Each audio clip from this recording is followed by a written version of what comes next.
Hello, my friend.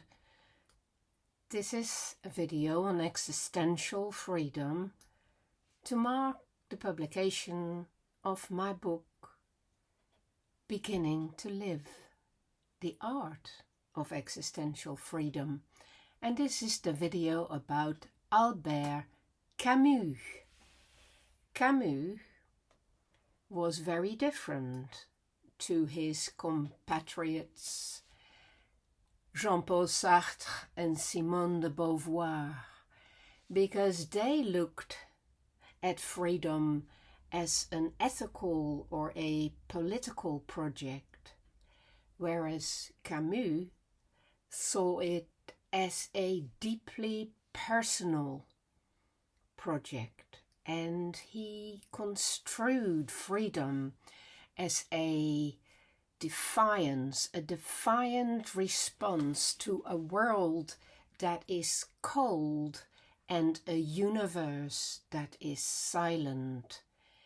Camus' response to freedom is the response of an absolute atheist who is rethinking human existence from the bleakest possible perspective, and who succeeds in that rethinking.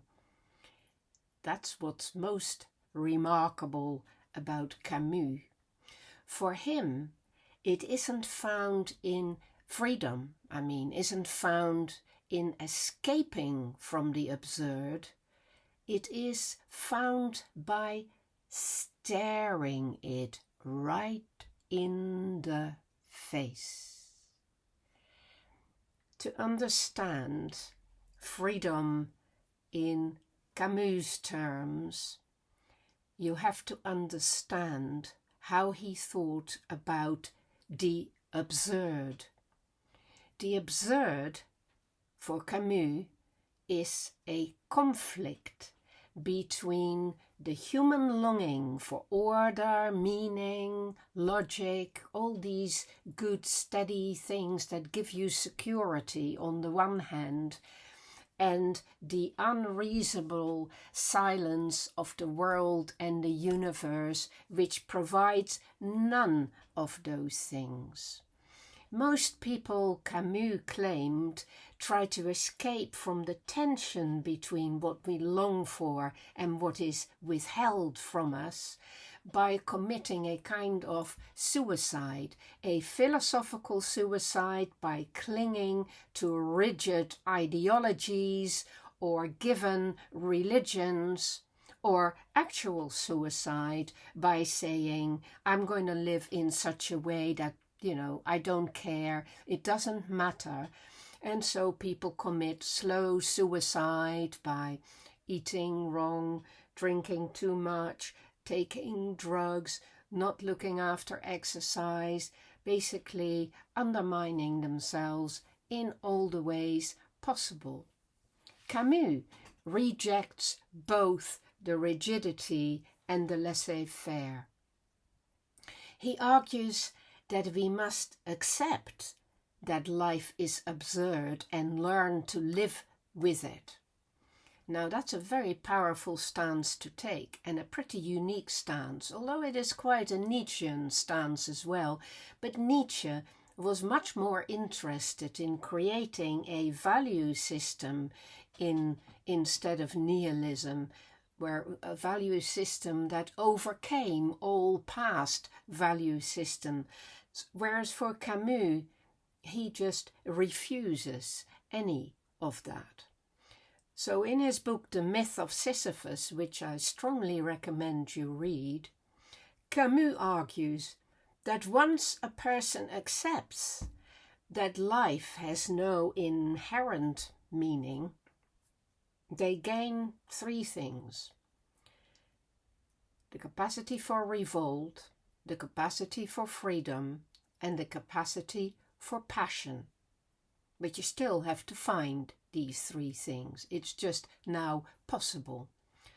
So first of all, the absurd freedom in a universe where there is no master plan and there is no higher power to dictate your destiny or your actions, means that for the first time you are actually truly free. You are no longer a slave to a future goal or a divine purpose.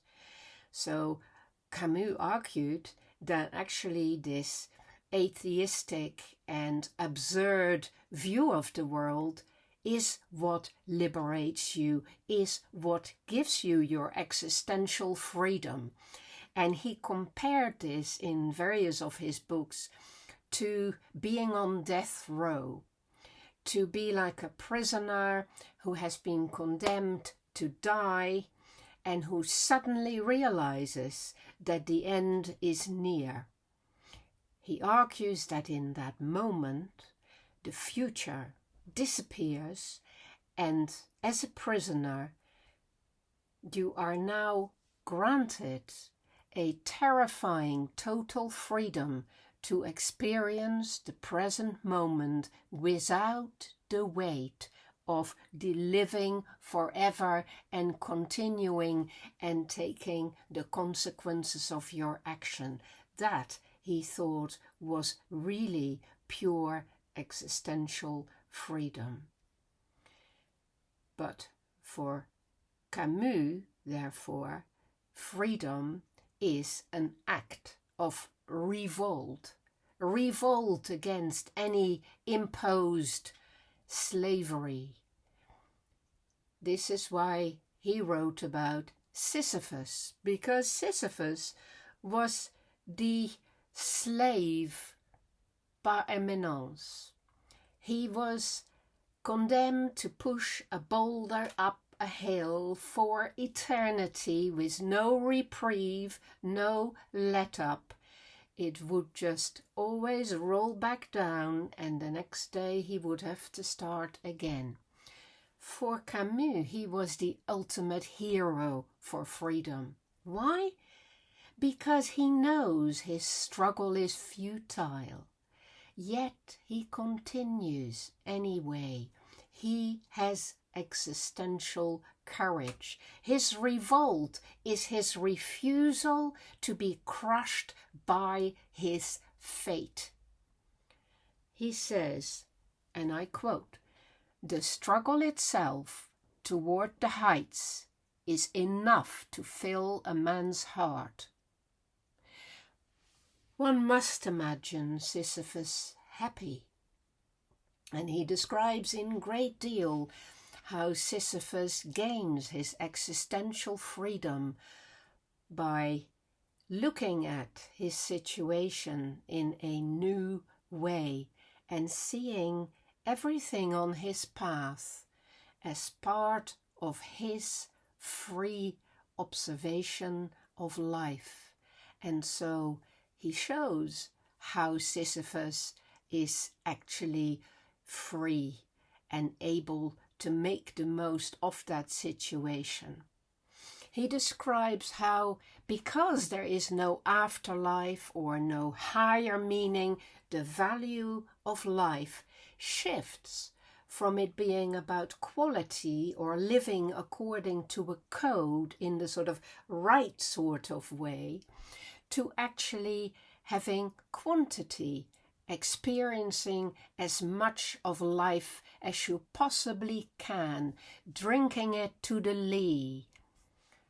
Poor old Camus didn't get very old. He died in his 50s in a car accident, and he had gone in that car with his publisher, even though he had already booked his train journey. And if he'd gone by train and he had the train ticket in his pocket when he died in his publisher's car, publisher who also died. So the quantity of his life was greatly shortened. It's a very tragic story. But that in a way made his philosophy more poignant, because freedom for Camus was not about longevity, nor was it about mindless hedonism. It was about a conscious, intense passion for living in the here and now. And Camus' ideas about that have influenced American existential humanism very strongly indeed. So for Camus, it was about being quite skeptical about what was possible and not getting caught up in a cause or a future in the way Sartre and de Beauvoir were very much motivated to do.